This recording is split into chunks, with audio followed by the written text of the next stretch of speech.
tardes, sean bienvenidos al ciclo de conferencia magistral internacional de litigación oral 2021, con motivo de conmemorarse el primer aniversario de implementación del módulo civil corporativo de litigación oral de la Corte Superior de Justicia de Lima Norte. Hoy, en nuestro quinto día de ponencias magistrales, tenemos el grato honor de presentar al doctor Gerardo Sánchez Porturas Ganosa, juez especializado de esta prestigiosa corte, quien disertará el tema fijación de puntos, materia de controversia. El doctor Sánchez Porturas Ganosa es docente de la Academia de la Magistratura, becario de la Escuela Judicial de España, cuarta promoción de especialización de jueces iberoamericanos, juez titular de esta Corte Superior de Justicia. Agradecer a la audiencia que nos sigue a través del Facebook Live, que el día de hoy nos acompaña en esta transmisión. Sean bienvenidos, señores y señoras. Sin más preámbulos, damos inicio a la ponencia magistral. Adelante, doctor.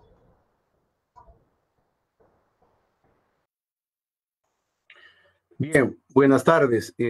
Muchas gracias por la presentación. En principio tengo que indicarles lo siguiente. Fíjense, quien se dirige a ustedes es un juez que forma parte del módulo civil corporativo de Lima Norte, la sede central. Y haciendo una especie de introducción, permítanme indicarles que, como ustedes tienen conocimiento, todos los juzgados de la sede central han sido incorporados al sistema de la litigación oral.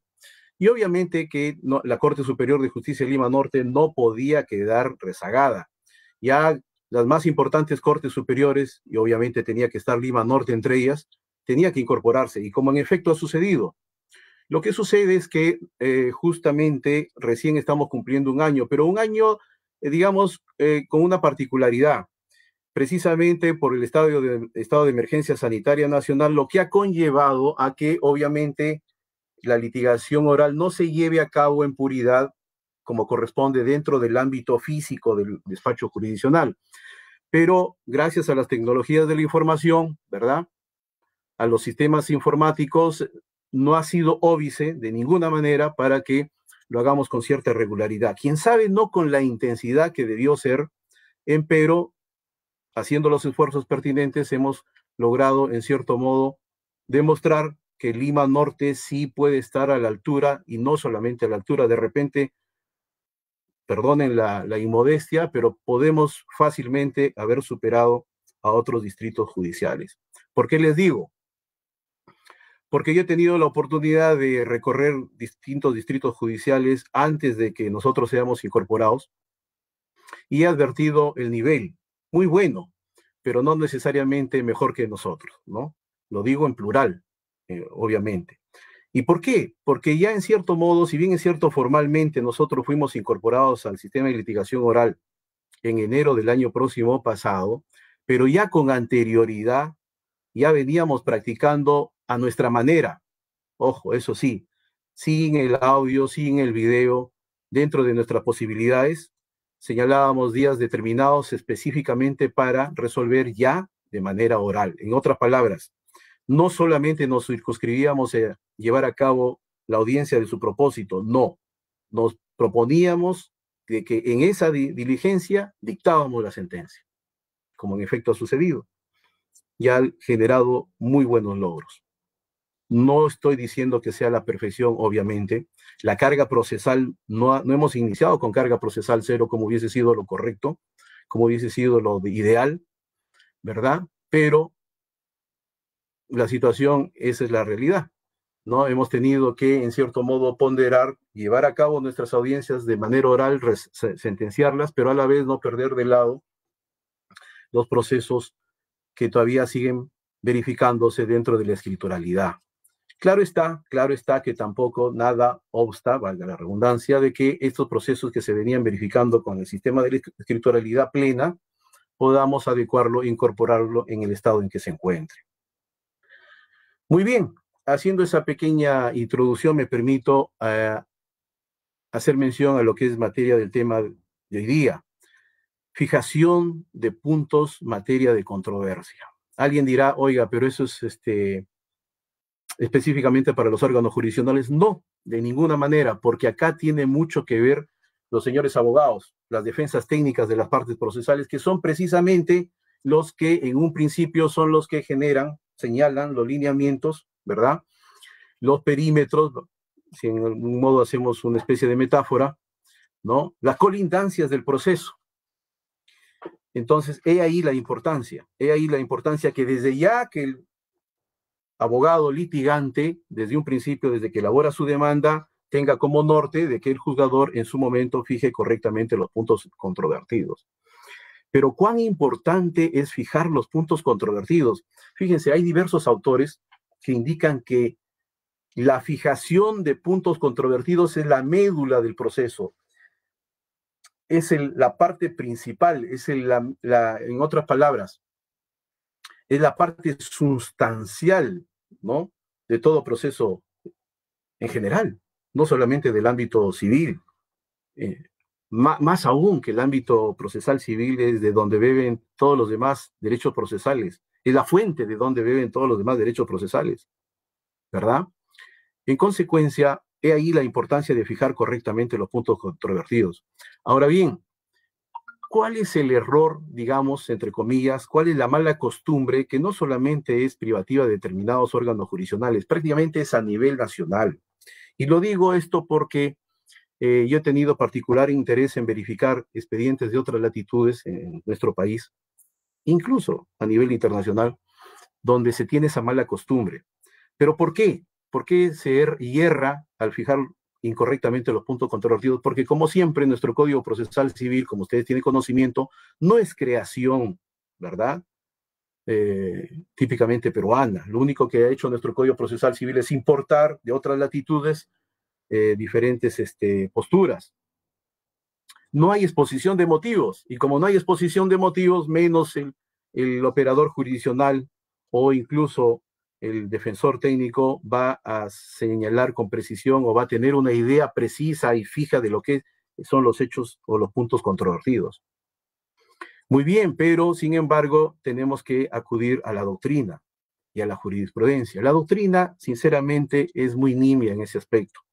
Yo particularmente, de igual modo, he tratado de encontrar mayores elementos de estudio respecto a los puntos controvertidos, y los que escriben al respecto en el ámbito nacional son contados, no pasan de 2 a 3. A nivel internacional, de igual modo. Sin embargo, es importantísimo. Es más, fíjense, no es una cosa novedosa. Ya se advirtió cuando se entró en vigencia el Código Procesal Civil el año 93, que ya los jugadores empezaban a señalar como punto controvertido lo que es materia de la pretensión. Es decir, no lograban desunir, ¿no es cierto?, discriminar los hechos fácticos, valga la redundancia, con el derecho. En otras palabras, si se trataba de una nulidad de acto jurídico, determinar si el acto jurídico está viciado por determinada causal. Oiga, señor, pero eso es lo que está peticionando el actor. Esa es su pretensión, ese es su petitorio. Eso es derecho. Usted va a verificar en función a qué, en mérito a qué es que usted va a advertir que ese acto jurídico está viciado por alguna causal establecida en nuestro ordenamiento sustantivo. No en forma genérica, pues. No es así, señor.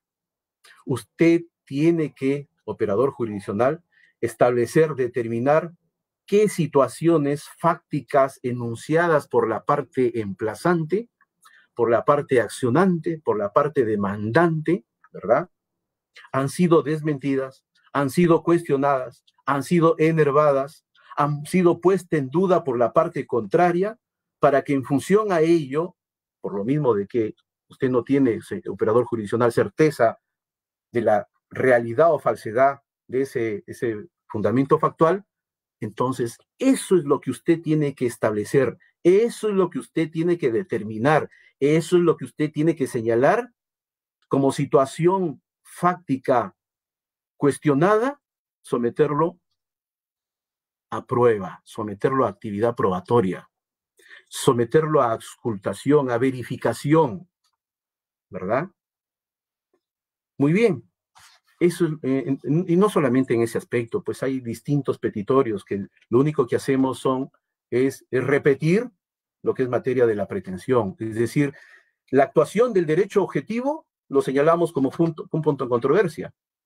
como si el derecho fuera susceptible de verificación, como si el derecho fuera susceptible de probanza, y no es así.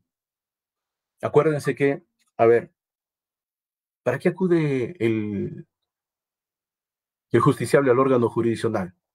En principio, ojo, no es porque sea titular del derecho, porque si fuera titular del derecho ya no tendría sentido que acude al órgano jurisdiccional, precisamente para que el juez lo declare titular de ese derecho.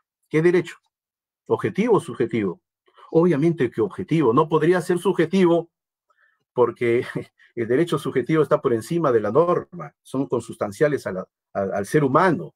Solo y únicamente uno acude al órgano jurisdiccional para que se declare un derecho subjetivo, ni siquiera que se declare, para que se restablezca, ¿verdad? Cuando éste es vulnerado. Entonces, uno acude al órgano jurisdiccional, repito, solo y únicamente para cuando se intente que el órgano jurisdiccional declare un derecho objetivo que obviamente la parte contraria no lo quiere reconocer. Muy bien. ¿Y a qué digo esto? Porque comúnmente se indica, he ganado el juicio, ¿no es cierto? La tal parte ha perdido el juicio, perdón. ¿Es que acaso era una competencia? ¿Acaso las dos partes iban en el mismo sentido? Si fueran en el mismo sentido, en otras palabras, si tanto el accionante, tanto el impetrante como el emplazado, el inquirido, fueran a obtener una declaración del derecho objetivo, ahí sería distinto. Pero no. Acá el único que acude al órgano jurisdiccional a exigir tutela jurisdiccional no es el emplazado, es el demandante. Y solo y únicamente el emplazado se resiste a que el órgano jurisdiccional le declare, pero no hay competencia. Entonces, olvidémonos eso de que ha ganado el juicio. No hay competencia en un conflicto de intereses de ninguna manera. Muy bien. Ustedes me dirán, pero ¿qué dice la doctrina respecto a la fijación de puntos controvertidos? La doctrina señala tres teorías en cuanto a la fijación de puntos controvertidos. Una, la teoría liberal.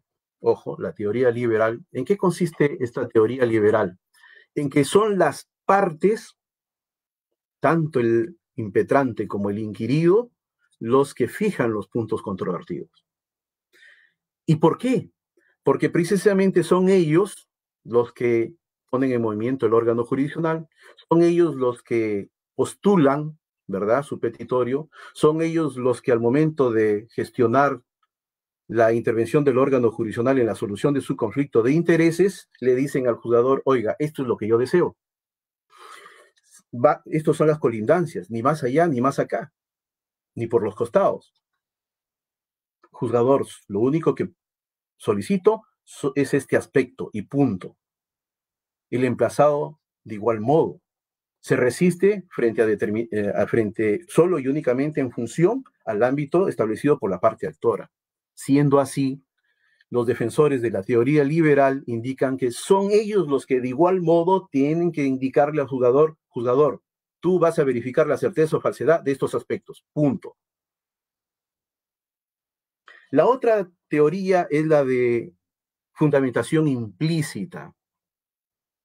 ¿En qué consiste esta teoría de fundamentación implícita?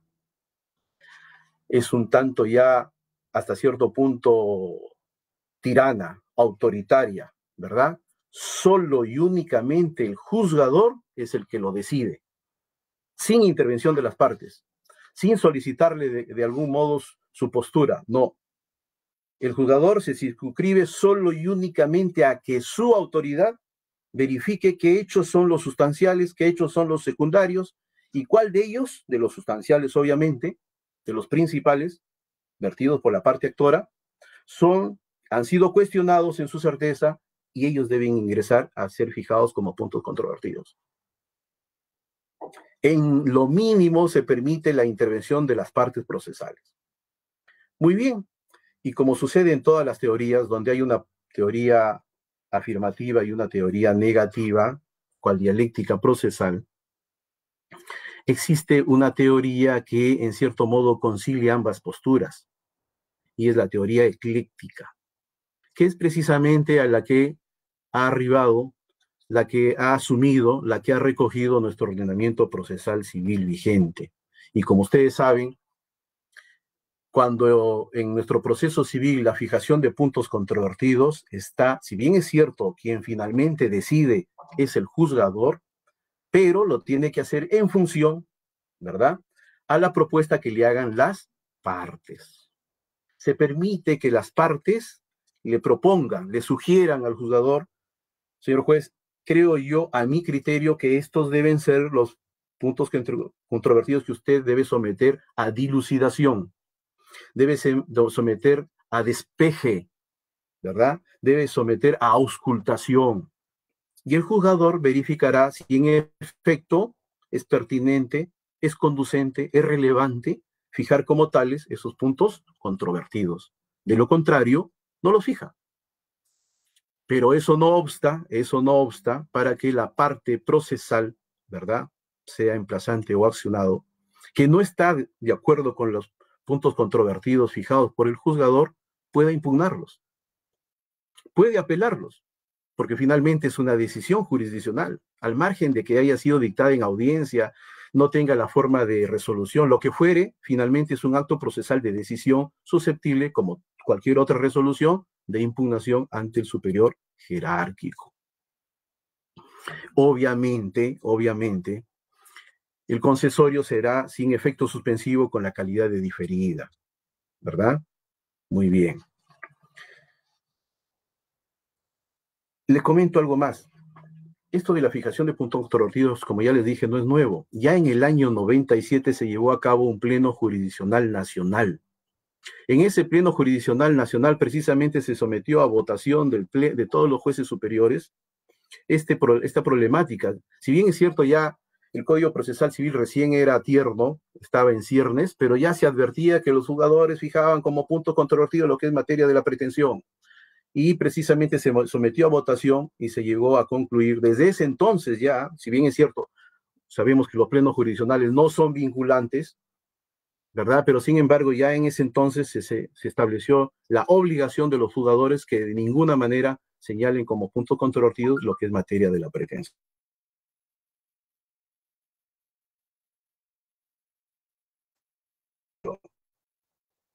Pasados los años,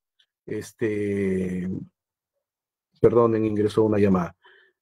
Pasados los años, se verificó que continúa la misma conducta errónea de los operadores jurisdiccionales.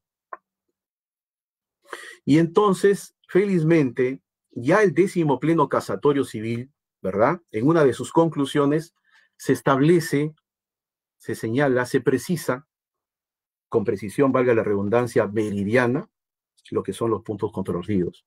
Y ustedes advertirán que son de naturaleza eminentemente fáctica. Es más, ¿por qué se hace mención, por qué es que ellos llegaron a establecer lo que son los puntos controvertidos en este último pleno casatorio? Precisamente por la problemática que estamos verificando. Aún, fíjense, ustedes recordarán que muchos jugadores, la parte emplazada es rebelde, y se encontraban en esa ambivalencia. Si es rebelde, fijo o no puntos controvertidos. El hecho de que la parte emplazada haya incurrido en condición procesal de rebeldía conlleva a que no existan puntos controvertidos. Entonces, eso es lo que el 10º Pleno Casatorio Civil dilucida, ¿no? Y llega a la convicción, lo que ya muchas veces, muchos jugadores lo hacíamos, de que no se puede fijar puntos controvertidos cuando la parte emplazada es rebelde, de ninguna manera, porque eso implicaría que el jugador esté asumiendo la postura de la parte emplazada, y no por el hecho de que no conteste el emplazamiento, ¿verdad?, conlleve a que está negando o tácitamente está aceptando. No se fijan los puntos controvertidos, pero obviamente eso tampoco significa que no por el hecho de que se fije puntos controvertidos el juzgador no va a desarrollar actividad probatoria. No. Claro que tiene que desarrollar actividad probatoria. Claro que tiene que verificar si se le genera convicción en su juicio respecto a la falsedad o certeza de los enunciados fácticos vertidos por la parte actora. Claro que sí. Porque obviamente, no por el hecho de que cayó en rebeldía, acuérdense que el artículo 462 del Código Procesal Civil declara una presunción legal relativa, no absoluta. Y si es relativa, obviamente el juzgador tiene que someterse ¿no? Tiene que constreñirse a que los medios probatorios ofrecidos, y obviamente se entiende que admitidos por la parte actora, perdón, por el juzgador, le generen o no certeza en su juicio. De ser así, lo estimará, de lo contrario, declarará su infundabilidad. Muy bien. Pero nos hemos preguntado ahora, usted dijo, como yo le decía, me preguntarán que es importante. Claro que es importante. Fíjense, ya diversas casaciones, y me he permitido yo tomar los números de ellos, no solamente para los colegas, sino incluso para los señores abogados que tengan a bien escucharnos, puedan hacerlo valer. ¿En qué sentido? Fíjense, entre ellos obviamente estamos muchos de los jugadores. No necesariamente al momento de dictar sentencia, los jugadores hemos puesto especial atención en dilucidar los puntos controvertidos fijados. Obviamente, en el supuesto de que esos puntos controvertidos fijados sean los correctos, no sean repito, no sean la copia, ¿no es cierto?, de lo que es la pretensión, no sean la reproducción del petitorio. Si vamos a suponer de que el juzgador ha fijado correctamente lo que son de naturaleza eminentemente fáctica, ¿verdad? Obviamente que al momento de dictar su sentencia tiene que emitir pronunciamiento respecto de cada uno de ellos. Si en el supuesto de que el juzgador se haya pronunciado sobre otros hechos que no han sido establecidos como puntos controvertidos, en el supuesto de que el juzgador no se haya pronunciado sobre los puntos controvertidos fijados, haya omitido uno de ellos, bien por omisión o bien por comisión, por exceso, a criterio del Supremo Tribunal en diversas casaciones, incluso a nivel del Tribunal Constitucional, se incurre en una afectación tremenda, grave, del principio de congruencia procesal. Y obviamente que es cierto. Acá la casación, y ya desde hace tiempo, no es de ahora, la casación 1410 del 2003, la casación 2571 del 2010, la casación 3738 del 2010, la casación 1803 del 2006, todas, absolutamente todas, declaran fundada el recurso de casación. Obviamente se trata de casaciones con reenvío, porque no está pronunciándose sobre el fondo, sobre lo sustantivo, solamente sobre el ámbito procesal. En otras palabras, no es que el Supremo Tribunal esté pronunciándose sobre los medios probatorios, no, simple y llanamente que el tribunal ha verificado, ha llegado a la conclusión de que la sentencia dictada, la decisión asumida por el órgano jurisdiccional, sea unipersonal o sea colegiado, no lo ha hecho en función a lo que estableció como materia de probanza. Bien porque se haya excedido o bien porque haya omitido. Y no solamente declara la nulidad de la sentencia, declara la nulidad de todo lo actuado y repone la causa al estado en que se cometió dicho vicio.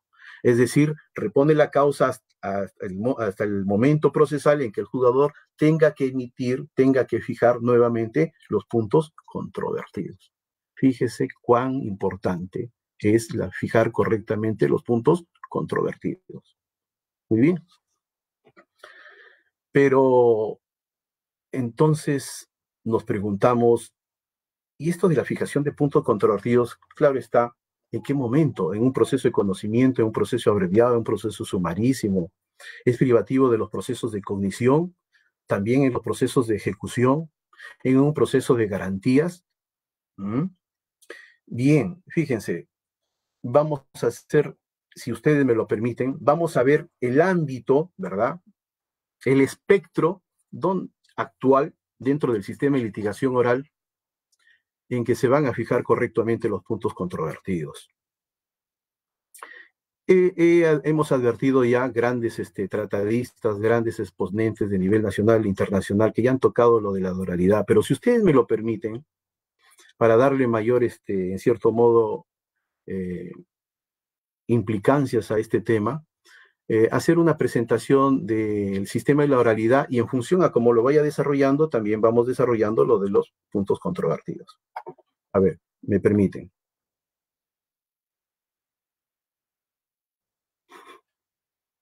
Vamos a presentar.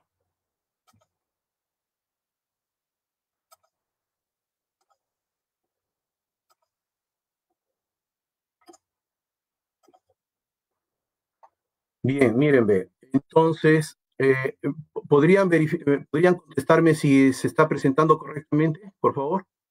Sí, correcto, sabe que ya está presentando. Perfecto, perfecto. Muchas gracias. Bien, miren, estimados doctores, el sistema de litigación oral es pertinente que ustedes tomen nota. Hay dos resoluciones administrativas que son sustanciales, que son las que en puridad establecen todos los actos que debemos verificar al momento de llevar a cabo los procesos bajo el sistema de la litigación oral.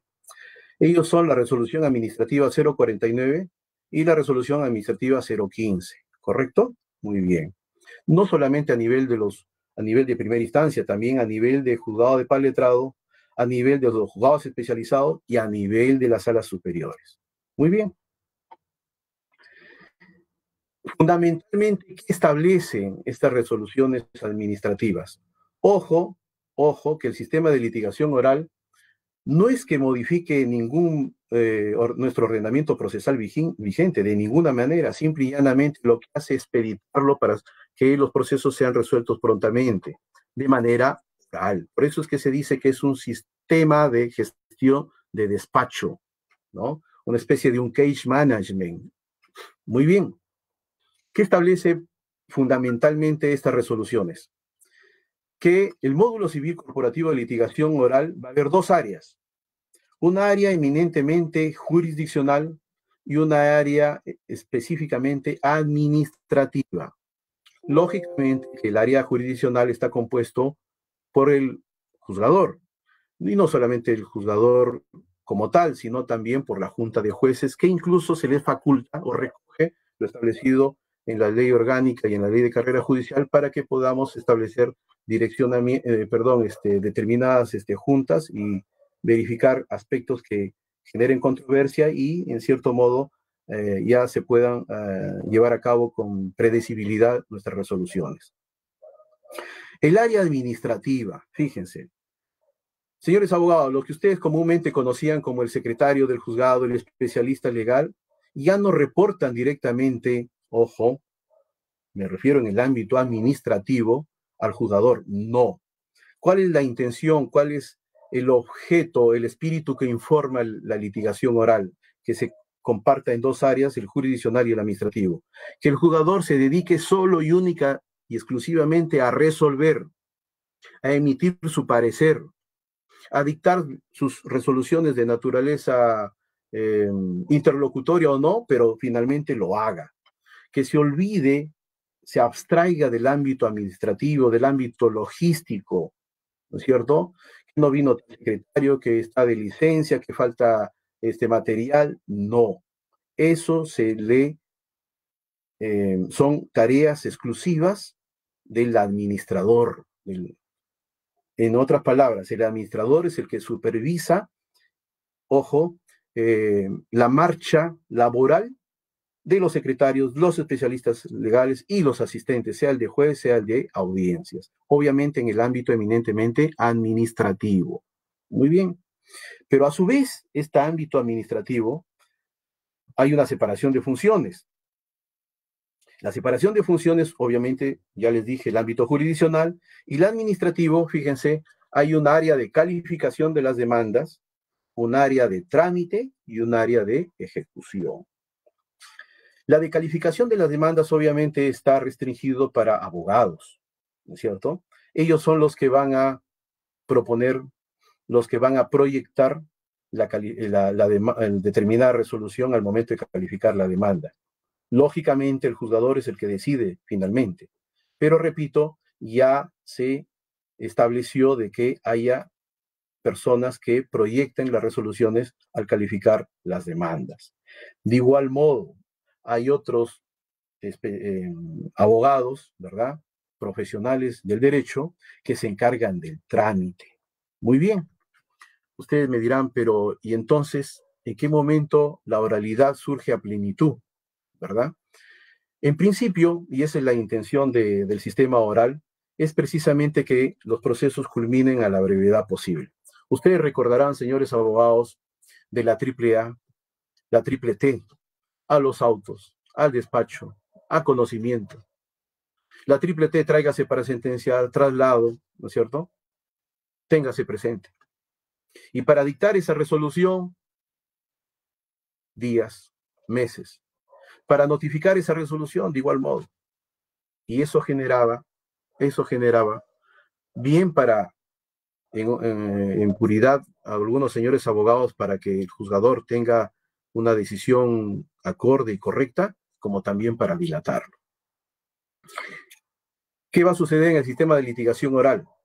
Que los escritos van a ser dados cuentas en la misma audiencia, ¿verdad? En ese momento, el juzgador va, si es una decisión que debe asumir liminarmente, emite la decisión de su propósito. Si es necesario poner en conocimiento de la parte contraria, lo hará en la audiencia. Y precisamente ahí la importancia del sistema oral, de que el juzgador en ese momento sea una audiencia preliminar, pretrial, sea la audiencia de juzgamiento, la trial, repito, sea en la audiencia expurgatoria, ¿no es cierto?, como denominan a la audiencia preliminar, o la audiencia también denominada de tamizaje, ¿verdad? Sea en cualquiera de ellas, es que el juzgador se va, sobre todo en la audiencia preliminar, va a poder absorber, ¿no es cierto?, no solamente los fundamentos, sino los argumentos de las partes presentes. Y de ese modo poder emitir una decisión más ajustada al derecho y a lo justo. Muy bien, pero y entonces uno dirá, y los de trámite, ojo, que a los secretarios, a los especialistas legales, se les da unas tareas especiales. Por ejemplo, que desde ya, antes de que inicie la audiencia preliminar, ponga en conocimiento del juzgador las posibles nulidades que puedan existir, las posibles afectaciones o vicios procesales que puedan haberse advertido. De tal modo que el juzgador, en el momento de la audiencia preliminar, pueda auscultar esos aspectos de ser subsanables en buena hora. De lo contrario, conllevarán a la conclusión del proceso, al margen de que se hayan deducido excepciones o defensas previas. Pero de igual modo también hay un área de ejecución, ¿verdad? Donde estos señores abogados profesionales, valga la redundancia, se van a dedicar a inquirir para que finalmente estos procesos en puridad cubran, si bien es cierto, puede que exista ya una sentencia de naturaleza constitutiva o declarativa, comúnmente se trata de naturalezas de condena, donde hay que ejecutarlos para que recién la parte procesal logre satisfacer su tutela jurisdiccional. Muy bien. Ahora bien, se dice proceso civil oral. Claro que no es oral, es oralizado. Podríamos hablar de proceso civil oral siempre y cuando, pues, en lo absoluto no tenga un sustento material. Incluso las audiencias de carácter oral, por más que, ojo, tengan un sustento, ¿verdad?, o base de grabado en audio-video, ello no obsta, ojo, para que incluso en el sistema informático aparezca por escrito lo más importante, las decisiones asumidas. Es más, tanto la demanda como la contestación de la demanda mantienen su escrituralidad. Solo y únicamente, como ustedes ven acá, se oraliza la fase de la audiencia preliminar, audiencia de juzgamiento. Como ustedes tienen conocimiento, la audiencia preliminar es conocida como la pretrial, la audiencia, como ya les dije, de expurgación, que se expurga precisamente aquellos elementos, aquellas situaciones, presupuestos de forma o de fondo que impidan al juzgador emitir en su momento eventualmente una sentencia de mérito, o aquellos aspectos o presupuestos procesales que impidan que el proceso continúe normalmente y con regularidad.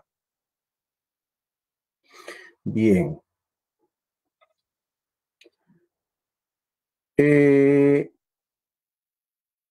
Acá, ¿por qué he hecho este pequeño esquema? Solamente con esta finalidad.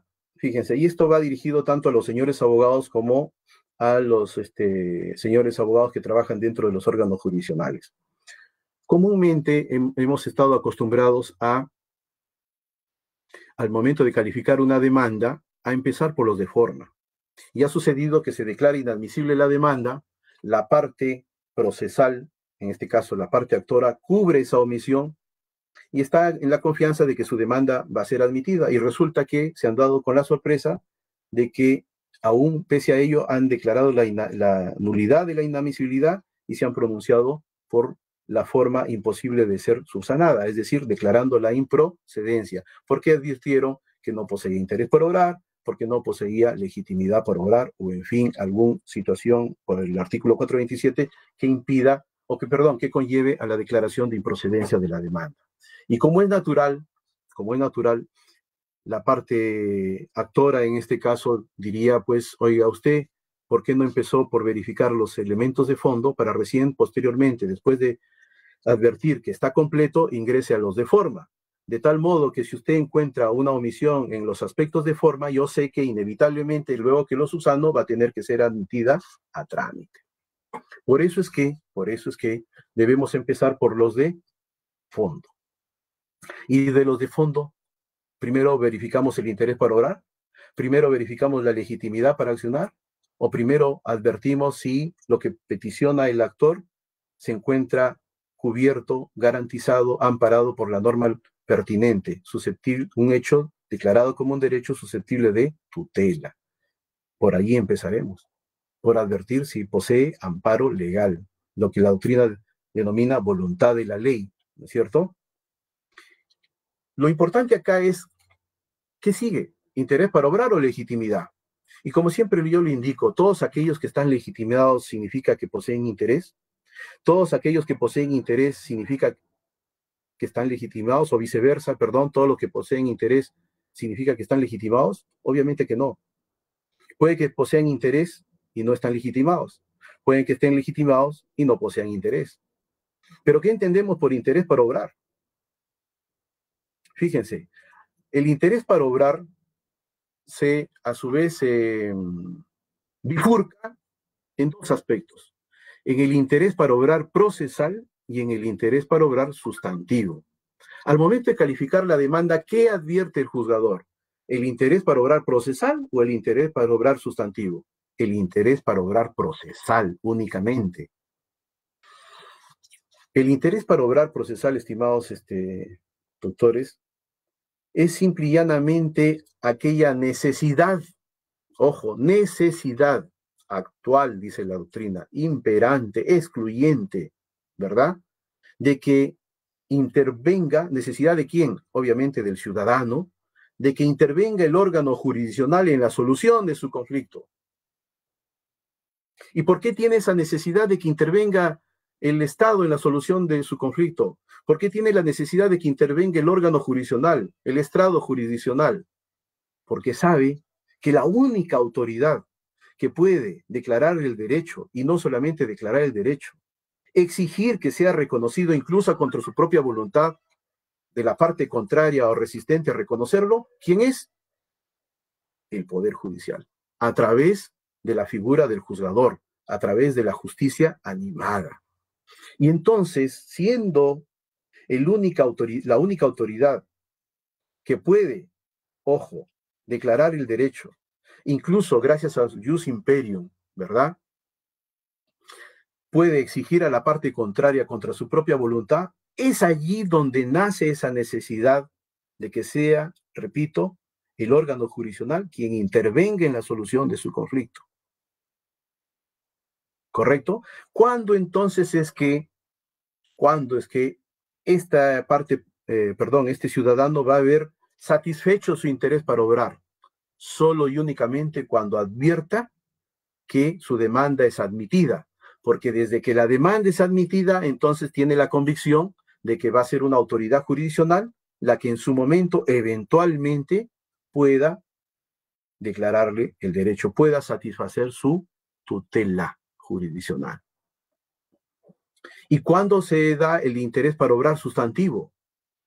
Obviamente, como ustedes habrán advertido, para culminar, para llegar a satisfacer mi interés para obrar sustantivo, tengo que pasar por el conducto, por la vía, por el camino del interés para obrar procesal. Es decir, si ya advierto que el juzgador ha admitido a trámite la demanda y sé que el Estado entonces va a intervenir en la solución de mi conflicto, lo único que me queda es esperar que la decisión final, obviamente firme, la sentencia, ¿no?, sea favorable a sus intereses. Dependiendo, como ya dije hace un momento, si se trata de una sentencia de carácter enunciativo, declarativo, bastará con la decisión que se emita, obviamente con la calidad de firme. Si se trata de una de condena, habrá que esperar la ejecución, y allí es cuando recién el interés para obrar sustantivo habrá culminado, habrá llegado a su objetivo. Pero repito, lo que se va a verificar al momento de calificar la demanda es el interés para obrar procesal. Alguien me dirá, y en el supuesto de que yo como emplazado advierta que el demandante no posee interés para obrar, ¿cómo es que yo le comunico al juzgador de que el accionante no posee interés para obrar? Muy bien, fíjense, cuando el interés para obrar está en el artículo 427, inciso segundo del Código Procesal Civil, ¿qué dice allí? Que el juzgador declarará la improcedencia de la demanda cuando sea manifiesto el interés para obrar. Claro que allí no hace ningún distingo, no discrimina, por eso es que, repito, hay que acudir a la jurisprudencia, a la doctrina. Es más, como ya les dije, lo mismo que los puntos controvertidos, tampoco nuestro Código Procesal Civil establece lo que es el interés para obrar. En la exposición de motivos no señala lo que es el interés para obrar. Por eso, repito, hay que acudir a la jurisprudencia y a la doctrina. En el ámbito nacional, de igual modo, estamos huérfanos en esos aspectos. Se tiene que acudir al ámbito internacional, del common law sobre todo, porque precisamente del common law es el que se ha traído este instituto del interés para obrar. Y en un principio no funcionó, porque como nosotros tenemos interés para obrar, oiga, ¿usted cómo no va a tener interés para obrar? ¿Desde qué acciones? Porque tiene interés. En ese sentido lo interpretábamos. Sin embargo, pasados los años, y por lo mismo de que el juzgador no utilizaba el inciso segundo del artículo 427 solo en determinados casos, es que con conocimiento o sin conocimiento, y para bien en buena hora, es que se introdujo la conciliación extrajudicial, que finalmente se convirtió en la objetivización, ojo, en la materialización de este concepto del interés para obrar. Porque es que, ¿cómo es que yo acredito al juzgador que tengo interés que intervenga en la solución de mi conflicto?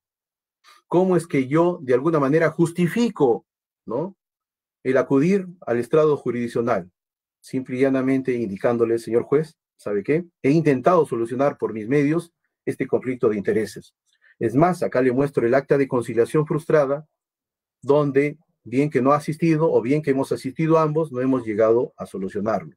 Y como no hemos llegado a solucionarlo y se mantiene latente este conflicto de intereses, y obviamente debe una tercera persona solucionarlo, en este caso la autoridad jurisdiccional, eso es lo que justifica, eso es lo que anima, eso es lo que conlleva o mejor dicho, eso es lo que justifica la necesidad, Estado, de que tú a través del órgano jurisdiccional soluciones mi conflicto de intereses.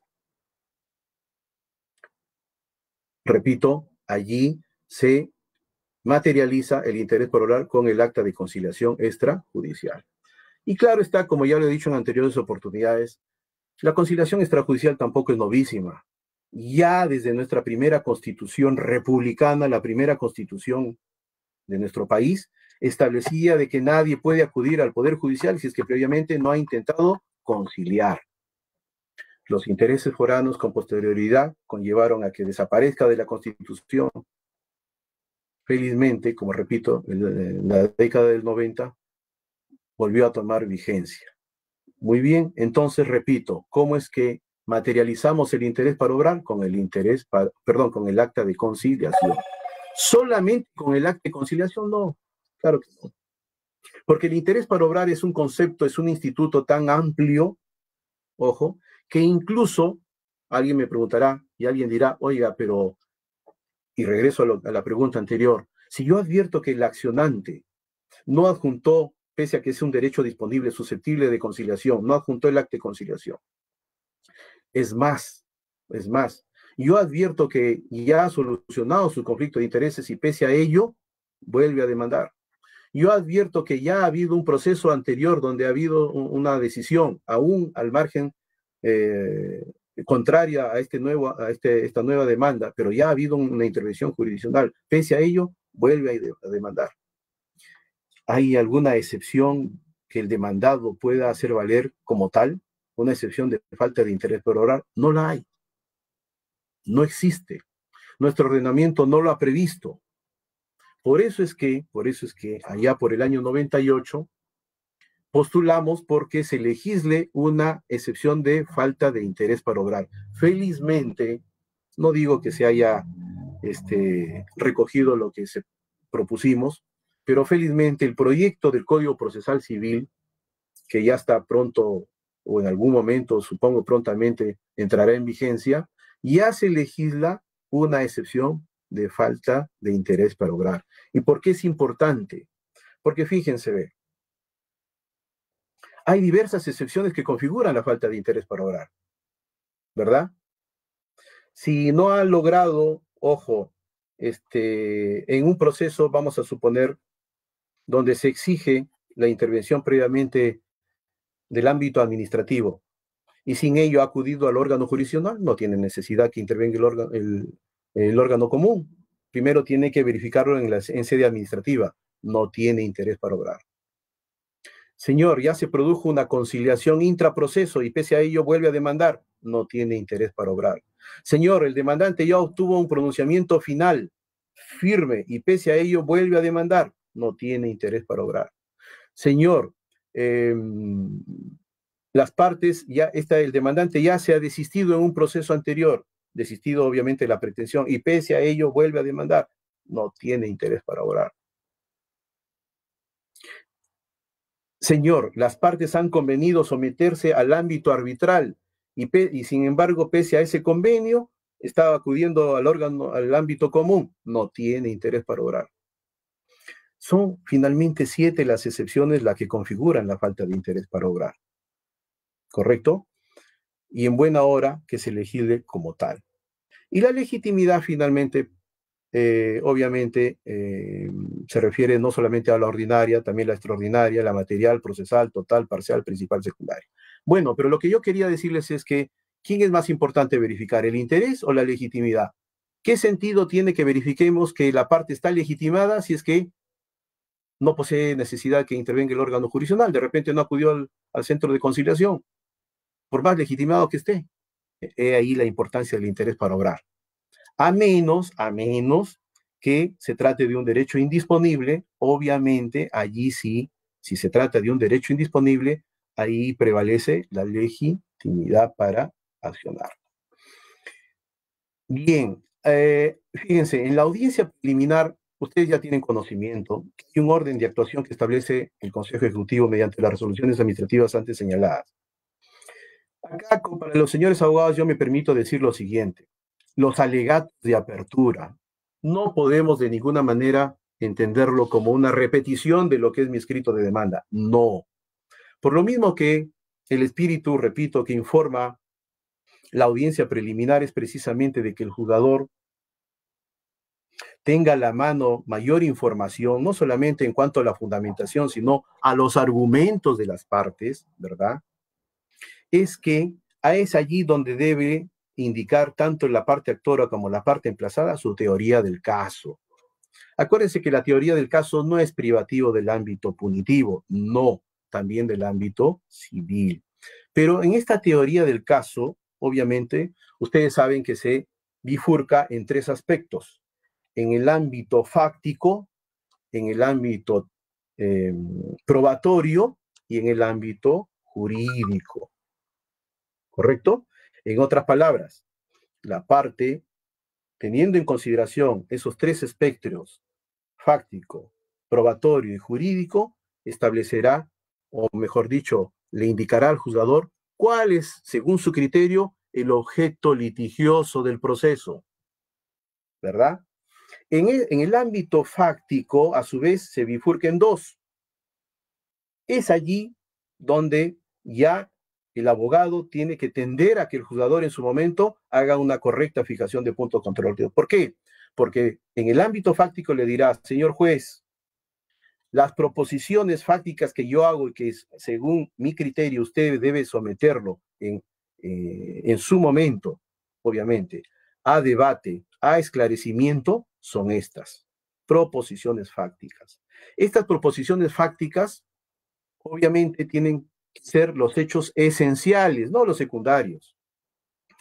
¿Qué entendemos por hechos esenciales? Aquellos que, ojo, de acreditarse su realidad, en otras palabras, en el supuesto de que el juzgador verifique que ese enunciado fáctico es correspondiente, es reflejo de lo que ha sucedido en la realidad, ¿verdad? Ese es un hecho esencial. Ese, a su vez, se subsume, forma parte, o mejor dicho, podemos encuadrarlo dentro del supuesto de hecho de la norma jurídica. En otras palabras, esa proposición fáctica tiene que tener relevancia jurídica. Si se trata de un hecho secundario, eso no es imprescindible, porque el hecho secundario lo único que hace es rellenar el espectro fáctico, rellenar el ámbito, la escena de lo sucedido. Pero lo sustancial, eso sí debe ser materia de acreditación. Esa es la proposición fáctica. En función a esa proposición fáctica es que el actor debe elaborar, ¿no es cierto?, instrumentalizar su teoría del caso. Y obviamente todo aquel hecho alegado tiene que estar con un sustento probatorio. De ahí el ámbito de los medios probatorios. Los medios probatorios no es como veníamos haciendo antes de que, señor, ofrezco estos medios probatorios en forma genérica. No, tenemos que señalar de manera puntual y precisa qué medios probatorios son los que, o mejor dicho, en otras palabras, el medio probatorio que yo ofrezco, señor juez, está destinado para acreditar tal proposición fáctica, tal enunciado fáctico, tal fundamento factual, no en forma genérica. De igual modo, el emplazado, al contestar el emplazamiento, no puede circunscribirse a decir, señor, yo niego y contradigo en todos sus extremos la demanda incoada. No, señor. Tiene usted que pronunciarse de manera expresa sobre todos y cada uno de los fundamentos fácticos, sean estos sustanciales o sean estos secundarios. ¿Correcto? Muy bien. Luego el saneamiento procesal. Ustedes dirán, pero un momentito, el reglamento dice que la conciliación, yo les puedo decir de manera muy modesta, ojo, sin ánimo de contrariar a los diversos expositores, que no podría el juzgador proponer, o mejor dicho, invitar a conciliar, si es que previamente no tiene la plena certeza de que existe una relación procesal válida.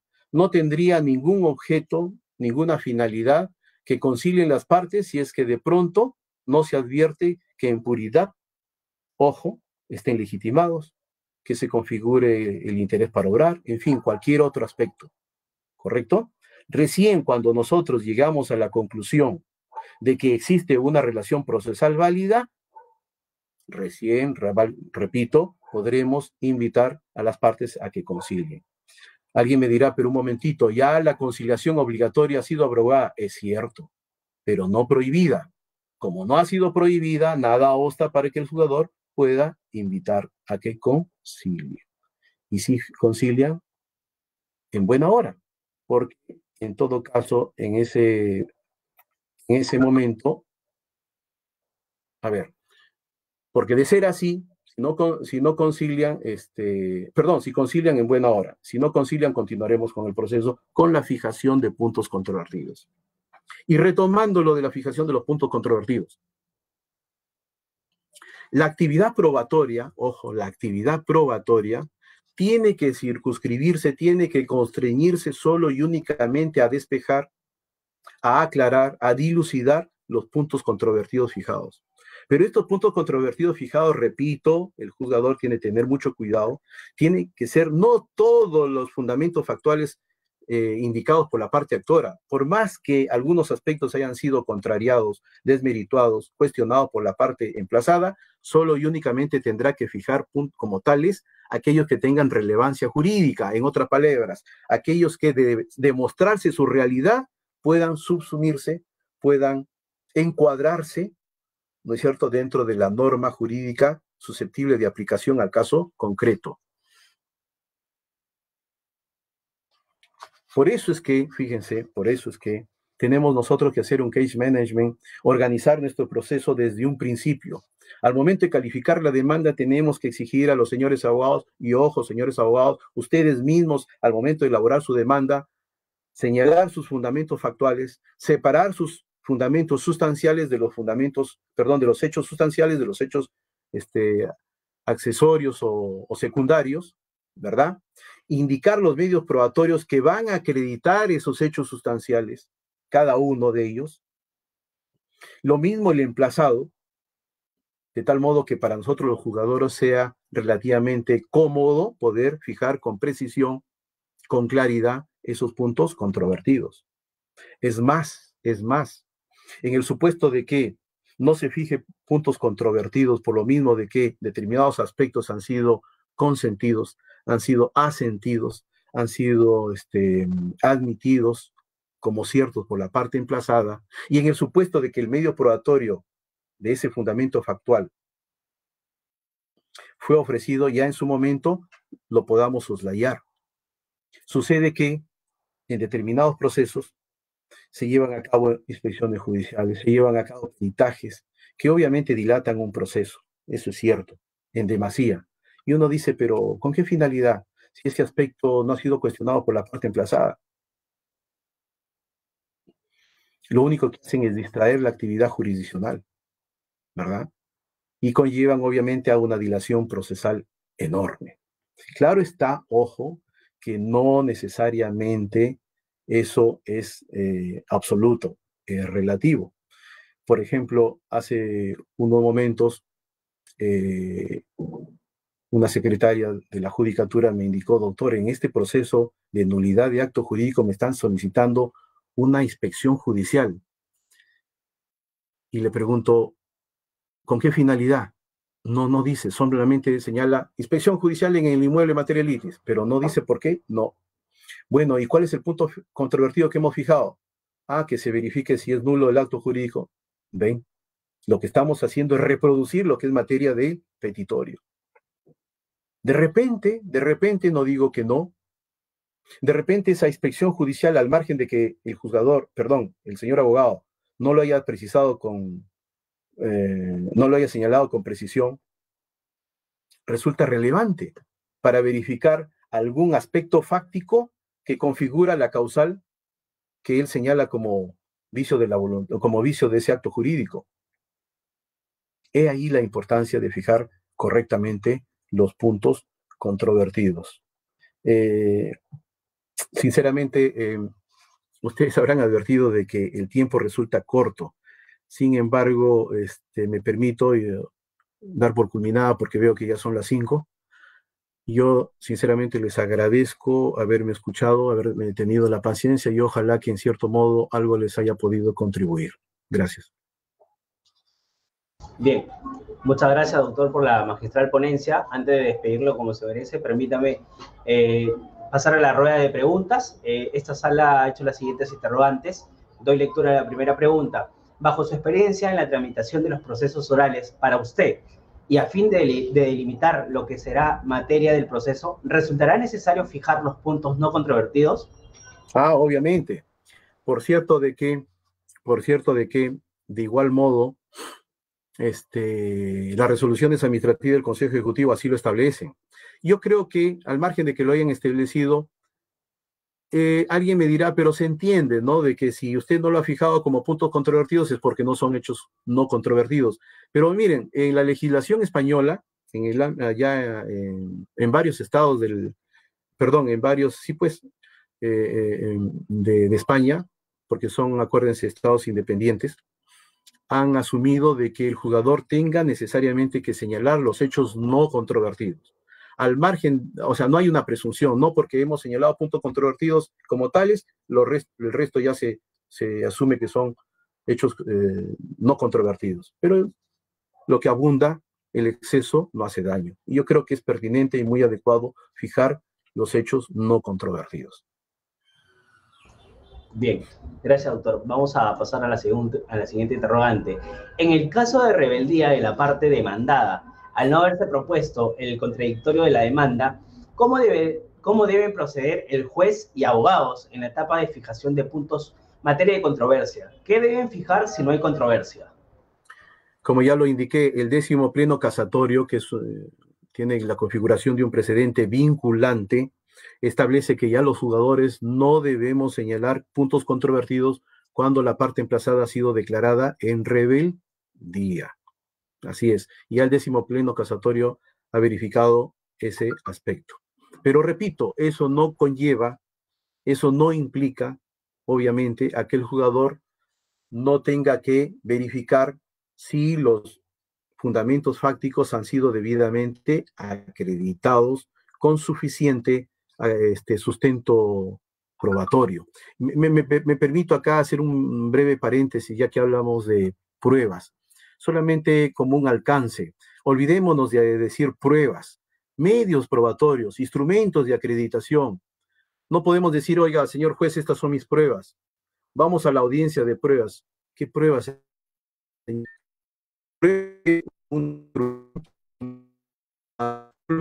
Con su finalidad, cuidar de la prueba, generarle convicción al jugador, generarle certeza, ¿no es cierto?, sobre la realidad de los hechos narrados, y que le sirva de sustento para la decisión final.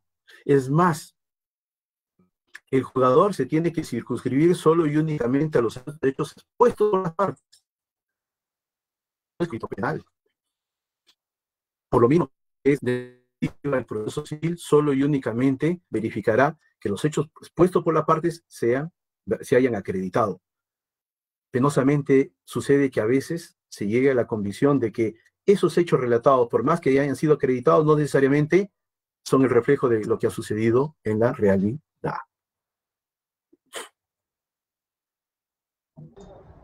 Bien, gracias, doctor, por la respuesta. Finalmente, la tercera interrogante: si los puntos controvertidos no son la pretensión de la demanda, ¿por qué a la fecha sigue su despacho fijándolo de esa manera y no como lo expone? Eso es muy cierto. Eso es muy, muy, muy cierto. Y obviamente que ya hemos empezado nosotros a cubrir esa mala costumbre, a enmendar esa mala costumbre. Precisamente la carga procesal, lo que sucede a nivel nacional, ¿no?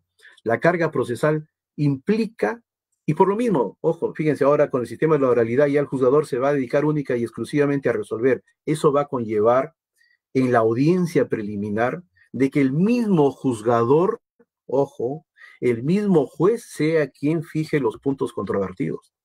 Obviamente se trata ya de los procesos que están sometidos a la litigación oral, ¿verdad? ¿Por qué? Porque en ese momento el jugador le pedirá que la parte proponga sus puntos controvertidos y con un debate alturado, obviamente, verificará e incluirá la tesis ecléctica. El jugador va a ser el que finalmente decida la fijación de puntos controvertidos, ¿verdad? Pero, obviamente, escuchando a ambas partes procesales. Al respecto, nuestro Código Procesal Civil dice, el juez le dará un plazo determinado, ¿verdad? Pero alguien me dirá, ¿y entonces eso significaría que tendría que suspender la audiencia? No, porque obviamente ya el abogado cuando acude a la audiencia preliminar sabe que en ese ámbito ya se van a fijar los puntos controvertidos y como tal él tiene que ya ir premunido con ello, porque de igual modo ya tiene conocimiento de lo que la parte emplazada ha cuestionado, ¿verdad? Y en buena hora que sea en presencia de las partes, porque allí es donde tanto las partes como los señores abogados van a verificar, van a advertir la capacidad profesional del juzgador. Van a verificar que no sea un juzgador que improvisa al emitir su decisión. Van a verificar si ese juez y ha llevado su sentencia y solamente se limita a darle lectura, o si es la expresión de su conciencia, si es la expresión de su convicción con ocasión, repito, de la actuación de los medios probatorios. Hagamos de la oralidad, ojo, no una mera formalidad, que las partes procesales adviertan, repito, que el juzgador emite una decisión en función, repito, a su plena certeza, a su plena convicción. La parte procesal y los señores abogados se dan cuenta cuando ya ese juzgador ha llevado una sentencia. Porque si ya lo ha hecho, entonces, ¿qué sentido tiene la audiencia? ¿Qué sentido tiene el proceso civil oralizado? Que esa decisión, repito, sea la expresión absoluta de convicción, de certeza de ese juzgador. Por eso es que ese juzgador, al momento que emite su sentencia, tiene que tener tal capacidad de síntesis oral que pueda en su pensamiento pronunciarse sobre todos los puntos controvertidos fijados, sobre su dilucidación, sobre su despeje. Bien, muchísimas gracias, doctor. Finalmente acá la audiencia ha solicitado una interrogante más. ¿Cómo no? La audiencia ha solicitado una pregunta más. Le doy lectura. ¿Cuál es el interés que debe expresar un apelante? El interés se refiere a los agravios, el apelante, ¿verdad? Así es. O léamelo exactamente, por favor, la pregunta. La pregunta es, ¿cuál es el interés que debe expresar un apelante? Obviamente se está refiriendo cuando ya impugna una determinada resolución. Acuérdense que los requisitos para que proceda el concesorio de una impugnación es que lo haga dentro del plazo, adjunte la tasa judicial y, ojo, señale los agravios. Muchos jugadores solamente nos limitamos a verificar que ha escrito y punto y concedemos la apelación. No, no, no, no. Necesariamente tenemos que advertir de que la parte impugnante nos indique en qué le agravia, en qué le perjudica la decisión. No es cuestión nada más de impugnar. El interés, repito, entonces hay que asumirlo por la postura que asuma el impugnante en función a los agravios. ¿Qué aspectos de la resolución le han sido o le perjudican? Sean aspectos de derecho o aspectos de hecho. En otras palabras, acuérdense que el juzgador, sea de primera o segunda instancia, verifica los hechos y y aplica el derecho. ¿No es cierto? En otras palabras, los hechos tienen que estar configurados, empalmados, encuadrados, subsumidos dentro de la norma jurídica. Apelados que es, impugnados que es, el superior jerárquico tiene que pronunciarse sobre los agravios. En función al pronunciamiento que emita, bien lo confirma, bien lo revoca. Y acuérdense también de que el hecho de apelar conlleva implícitamente un pedido de nulidad, aunque expresamente no lo solicite. Bien, muchísimas gracias, doctor, por haber respondido a las interrogantes de nuestra digna audiencia que nos está viendo a través Señor Miguel Chávez, si no es factible de que las partes puedan ingresar oralmente a hacer alguna pregunta. No, no se puede, pero ya hemos culminado, doctor, las preguntas correspondientes. Igual le agradecemos por las respuestas a nuestra digna audiencia. Antes de despedirlo como se merece, doctor, permíteme darle uso a las palabras de agradecimiento del juez Miguel Chávez Llovera, del Sexto Juzgado Civil de Lima Norte. Adelante, doctor. Muy buenas tardes a todos los asistentes a este ciclo de conferencia magistral internacional de litigación oral 2021. Bueno, en esta oportunidad me toca a mí brindarle las palabras de agradecimiento al ilustre doctor Gerardo Octavio Sánchez Porturas Ganosa por su participación en esta conferencia por motivos de conmemorarse nuestro primer aniversario del módulo civil corporativo de litigación oral. Bueno, estimado doctor, su participación como uno de los principales ponentes de esta conferencia, dado la experiencia diaria en los procesos que se ventilan en su juzgado, a mí personalmente, me sirve de gran ayuda para conocer la importancia de la fijación de puntos en materia de controversia. Bueno, teniendo el lujo, esta Corte de Lima Norte, de tenerlo usted como uno de sus integrantes desde el mes de enero del año 2005, bueno, es bastante experiencia para nosotros los que estamos llegando a la Corte, por lo que a nombre de todo el módulo civil corporativo de litigación oral, le reitero una vez más nuestro sincero agradecimiento por su participación en la conferencia y esperamos tenerlo contar con su presencia en futuros eventos académicos, doctor. Deseándole muchos éxitos a nivel personal como profesional. Un abrazo, doctor. Muchas gracias. Muy agradecida, muchas gracias. Muy agradecido. Bien, muchas gracias, estimados doctores. Seguidamente, estimado doctor Gerardo Sánchez Portura Ganosa, la Corte Superior de Justicia de Lima Norte agradece su magistral participación en nuestro magno evento, permitiéndonos tener el honor de enriquecernos con sus conocimientos y sobre todo partícipe de esta Casa Institucional de Justicia, la Corte Superior de Justicia de Lima Norte. Ante ello, permítame dar lectura al diploma de reconocimiento hacia su persona.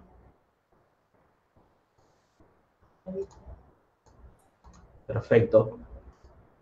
Bien, diploma de reconocimiento otorgado al magistrado Gerardo Sánchez Porturas Ganosa, juez especializado de la Corte Superior de Justicia de Lima Norte, por haber participado en calidad de ponente en el ciclo de conferencias magistral internacional de litigación oral civil 2021, con el tema Fijación de puntos de materia de controversia, realizado el día 28 de enero a través del aplicativo Google Meet, organizado por la Presidencia de la Corte Superior de Justicia de Lima Norte. Lima, Perú, 28 de enero del 2021. Carmen María López Vázquez, Presidenta de la Corte Superior de Justicia de Lima Norte. Nuevamente, estimado doctor, agradecerle su magistral ponencia y por habernos ilustrado este tema tan interesante. Muchísimas gracias. Muchas gracias. Gracias. Señores y señoras, muchas gracias por acompañarnos hoy en el quinto día de conferencias magistrales en esta transmisión y participar de este ciclo de ponencias magistrales con participantes de talla nacional e internacional. Los esperamos el día lunes con la disertación de muchos ponentes más. Muchísimas gracias.